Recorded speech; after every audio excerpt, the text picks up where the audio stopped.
आज से कुछ 40 साल पहले एक बॉलीवुड में गाना रिलीज हुआ था। उसका नाम था राम तेरी गंगा। के ऐसा लगता है कि 1985 में उस लिरिसिस्ट ने हमारे भारत के नदियों का फ्यूचर प्रेडिक्शन किया था।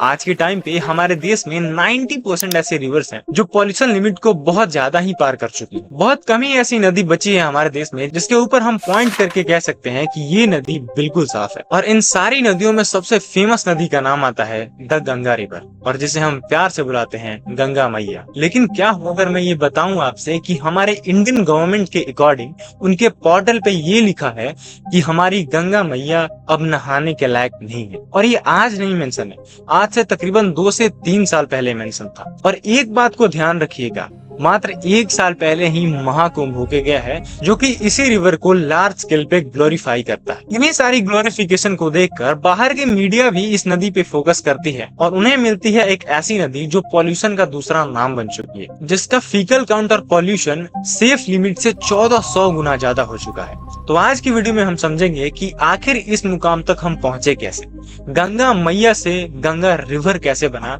इसका सफर हम करेंगे। अगर आप हमारे इंडियन के ज्योग्राफी को समझते हैं तो आपको ये जरूर पता होगा गंगा रिवर हमारे पूरे ज्योग्राफी की एक सेंटर ऑफ अट्रैक्शन है।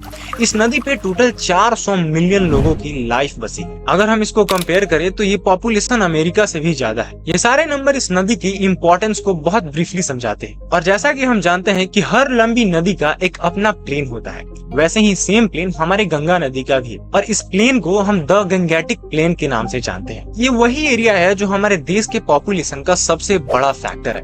ये एरिया पूरे नॉर्थ इंडिया को एक ऐसा जगह देता है जो फर्टाइल हो, जो पूरी तरीके से लिवेबल हो, पानी सप्लाई करता है, फूड सप्लाई करता है और सारी चीजों को एक सर्कुलर चेन में बांध के रखता है। लेकिन आज के टाइम पे अगर हम डेटा को एनालाइज करें तो हमें ये क्लियरली मिलेगा कि ये पॉपुलेशन ही इस पॉल्यूशन का सबसे बड़ा फैक्टर है। जो भी लोग इस गंगेटिक प्लेन के आसपास रहते हैं वो एरिया अधिकतर रूरल एरियाज में आते हैं, इसीलिए उस प्लेन का बहुत ही ज्यादा ओवर यूज लोग करने लगते हैं अपने फायदे के लिए, फिशिंग, कल्टीवेशन और बहुत अलग अलग तरीकों से। और इसमें हमारी गवर्नमेंट का इंटरफेरेंस बिल्कुल जीरो है।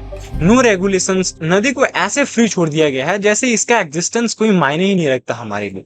जब हम इस रूरल एरिया से आगे चलते हैं तो हम आएंगे टाउन में, और ये टाउनशिप इस नदी के लिए और भी बहुत बुरे। 3558 करोड़ लीटर ऑफ पानी हर दिन गंगा में ऐसे ही छोड़ दिया जाता है, और इस इतने बड़े हिस्से का 75% अमाउंट अनट्रीटेड होता है। इस पानी को बिल्कुल भी फिल्टराइज नहीं किया जाता है, ऐसे ही गंगा नदी में इसको बहने के लिए छोड़ दिया जाता है।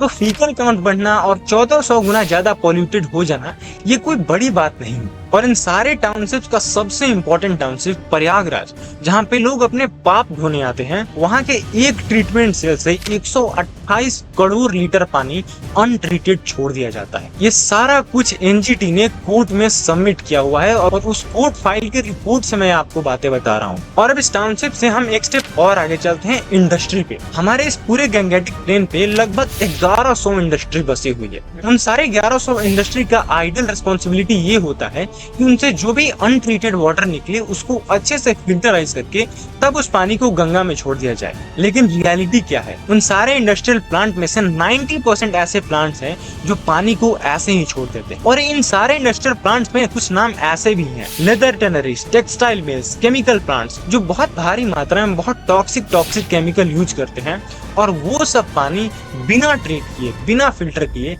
ऐसे ही गंगा में छोड़ दिया जाता है। और इस पे गवर्नमेंट कुछ एक्शन लेती ही नहीं। इस प्रॉब्लम की अकाउंटेबिलिटी तो छोड़ो, इसको इग्नोरेंस में डाल दिया गया है। लोगों को ऐसे प्रेजेंट किया जाता है कि सब कुछ अच्छा है, लेकिन जो लोग इस प्रॉब्लम पे आवाज उठाते हैं उनको सप्रेस करने की पूरी कोशिश की जाती है। सीपीसीबी के 2024 के स्टडी में जब इस पॉल्यूशन का एक इंडेक्स देखा गया, जो रिपोर्ट हेवी मेटल कंटामिनेशन को एग्जामिन करता है, इसका स्कोर 0 से लेकर 100 तक रखा जाता है, क्योंकि वर्ल्ड के सारी नदियों में इससे ऊपर जाना बहुत ही रेयर। लेकिन क्या आपको पता है कि हमारे गंगा नदी में इसका स्कोर क्या था?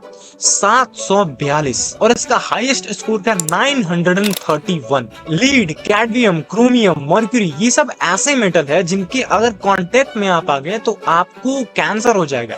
इन सारे मेटल को कार्सिनोजेनिक मेटल बोला जाता है, और ये सारे मेटल्स हमारी गंगा नदी में बहुत ज्यादा मिलते हैं, और ये डायरेक्टली अफेक्ट करता है वो लोगों पर जो इस गंगेटिक प्लेन पे डिपेंड करते हैं। उनकी लाइफस्टाइल इस गंगा नदी पे डिपेंड करती है। फिर हमें देखने को मिलता है कि हमारा देश कैंसर कैपिटल बन गया। फिर हमें ये भी देखने को मिलता है किडनी फेलियर्स की संख्या एक्सपोनेंशियली बढ़ती चली गई।